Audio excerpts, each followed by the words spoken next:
Welcome sa aking YouTube channel. Magluluto ako guys ng ginisang tahong. Ginisang tahong. Nalagyan ko siya guys ng gulay na kangkong. Yan, ito yung gulay na kangkong. Ito yung aking sangkap. Ito ditong asin. Paminta. Magluluto tayo guys kasi mainit na yung ating kawali, mainit na yung mantika. Gigisa na natin guys yung bawang.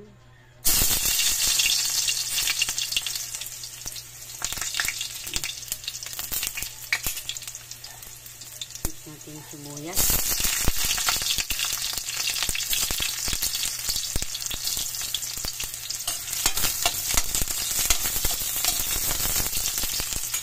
Yung luya.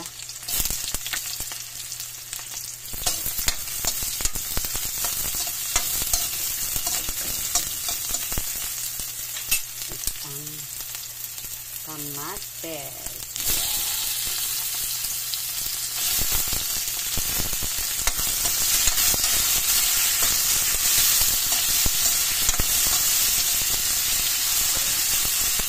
Ang kamates. Ang bango.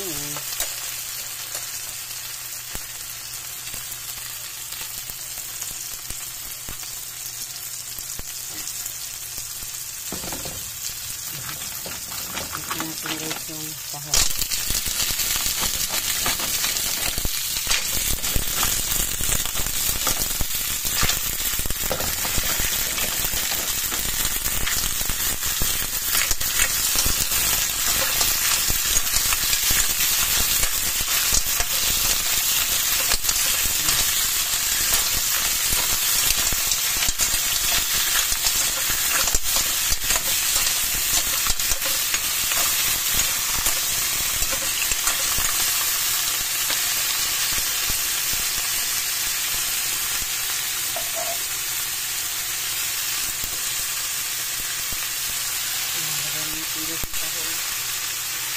Lagyan natin siya ng sabaw.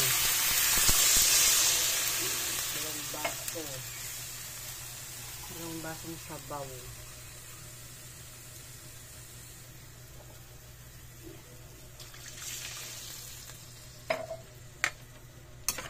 Sabaw siya.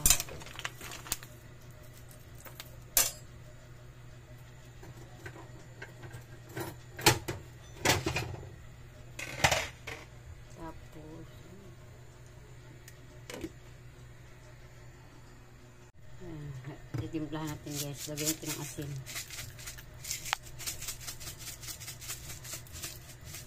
Asin. Tapos paminta. Paminta.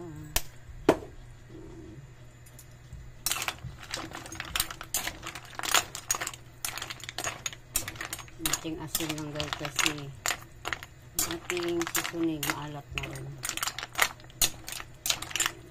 Sarap ito guys.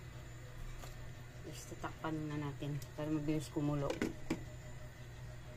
Ayan guys, kulo na siya guys. Kulo na. Kulo na siya guys. Ilagay na natin guys yung gulay. Yung ating gulay. Sa ginisang tahong. Ayan. Yung ating ilagay ng gulay ay kangkong. Kangkong. Masarap na gulay. Ayan natin siya ng gulay para lalong masustansya ang aking tahong.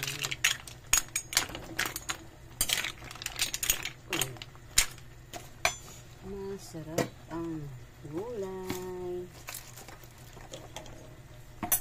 sa ginisang tahong. Yan, subukan nyo rin ito guys. Kahit anong gulay, pwede rito sa ginisang tahong. Yan.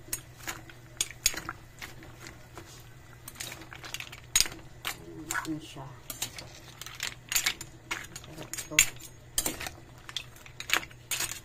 Ang ganda rin ito sa mga ng mga bibi bagong panganak kasi mabilis ito magpadagdag sa gatas ng ina. Ayan natin siya.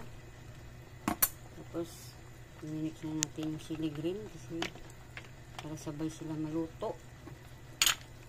Natin ulit tatakpan.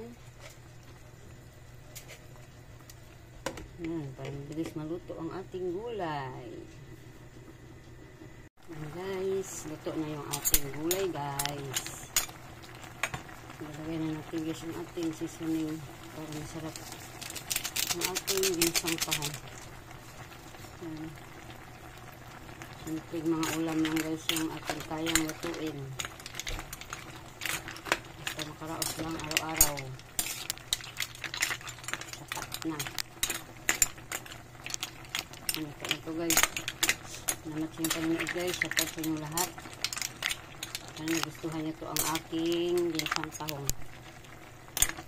Salamat sa inyong panonood.